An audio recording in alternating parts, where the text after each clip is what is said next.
E aí, pessoal, tudo certo? Sejam muito bem-vindos a mais uma análise completa de resultados.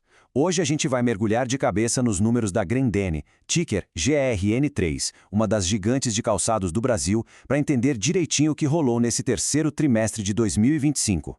Se esse tipo de conteúdo ajuda nos seus estudos, já aproveita e se inscreve aqui no canal, porque a gente não perde tempo e vai direto ao que interessa. Olha só o nosso roteiro de hoje, para ninguém se perder. Primeiro, um raio-x da Grendene, para a gente entender o tamanho da empresa. Depois, a gente entra nos números do trimestre, que já adianto, contam uma história bem curiosa.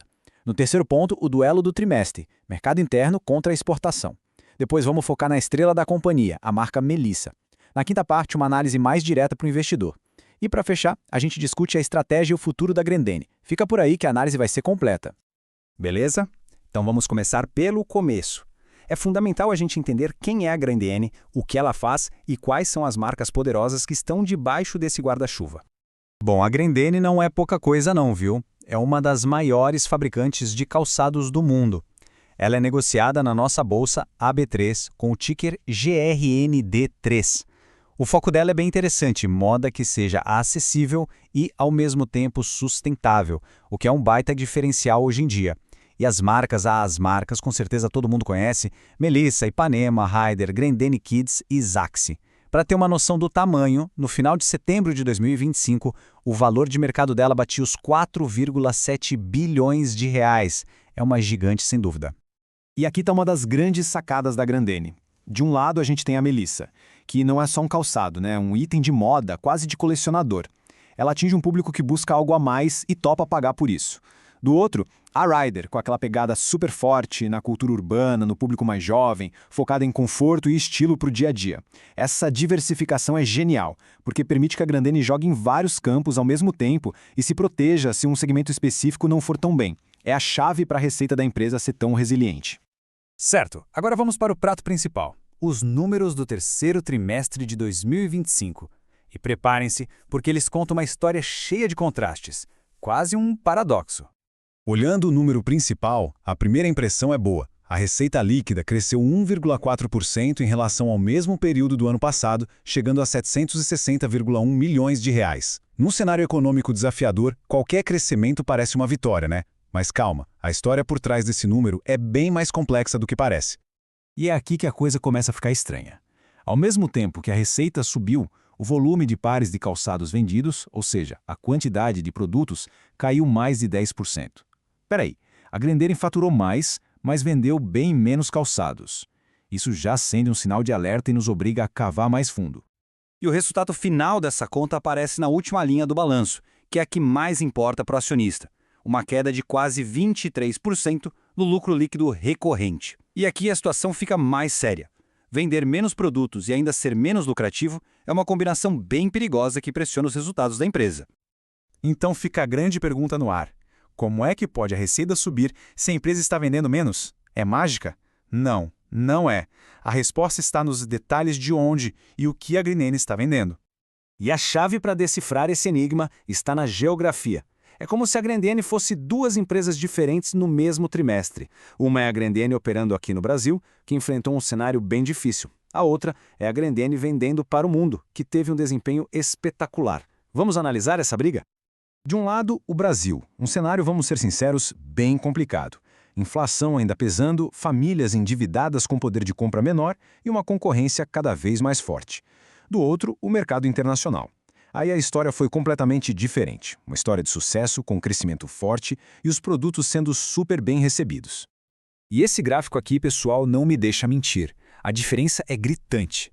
A receita bruta aqui no mercado interno encolheu 2,4%. Já a receita lá de fora, com as exportações, simplesmente explodiu, um crescimento brutal de 86,1%. Foi tão forte que não só compensou a queda no Brasil, como fez a receita total ficar positiva. A exportação foi o motor que salvou o trimestre, sem dúvida nenhuma. E esse desempenho incrível lá fora veio de dois lugares. Primeiro, a Grendene vendeu mais calçados, com o volume subindo 17,1%. Mas o pulo do gato foi outro. Ela conseguiu vender cada par por um preço médio muito maior. A receita por par aumentou impressionantes 59%. Isso mostra que o mix de produtos exportados melhorou muito. E o resultado, a Grendene ganhou ainda mais espaço lá fora, aumentando sua fatia nas exportações de calçados do Brasil para mais de 30%, uma execução de primeira linha. E essa história de vender mais caro, com mais valor agregado, nos leva diretamente para a grande estrela da companhia, a marca que está liderando esse movimento, a Melissa.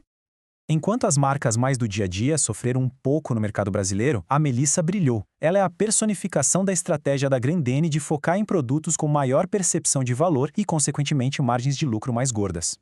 E olha só que impressionante esses números. A receita da Melissa cresceu quase 17%. E o mais louco, vendendo um pouquinho menos em volume, uma queda de 2,1%. Onde está a mágica? Na receita por par, que disparou mais de 19%.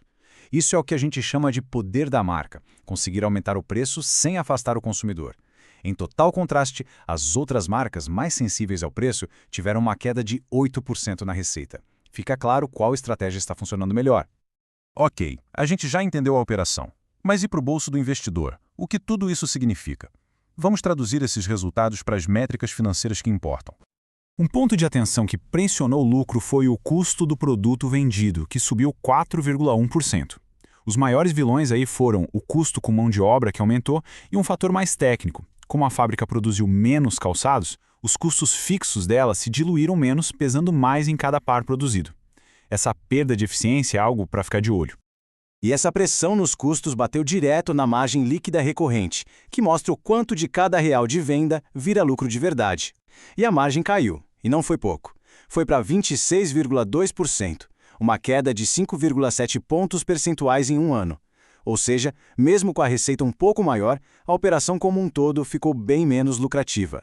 Agora, sobre aqueles indicadores que todo mundo gosta de olhar para ver se a ação está cara ou barata, como preço/lucro, ROI ou preço-valor patrimonial, é importante saber que, apenas com os dados deste relatório trimestral, não dá para a gente calcular. Para isso, a gente precisaria olhar os dados dos últimos 12 meses para ter uma visão completa. E a mesma lógica vale para o famoso preço-teto ou para tentar adivinhar quanto a empresa vai pagar de dividendos. Isso exige fazer projeções sobre o futuro, o que está fora do objetivo de uma análise de resultado. Por isso, é super importante reforçar. Nada do que a gente discute aqui é uma recomendação de compra ou venda, combinado? O objetivo é trazer informação para que cada um faça seu próprio estudo. Para a gente fechar, vamos dar uma olhada em como a empresa está se planejando para o futuro, navegando nesse cenário cheio de desafios. A mensagem da diretoria é bem clara: cautela e disciplina. O foco agora é arrumar a casa. Isso significa ajustar o portfólio de produtos, controlar os custos e despesas com mão de ferro e ser muito criterioso com os investimentos.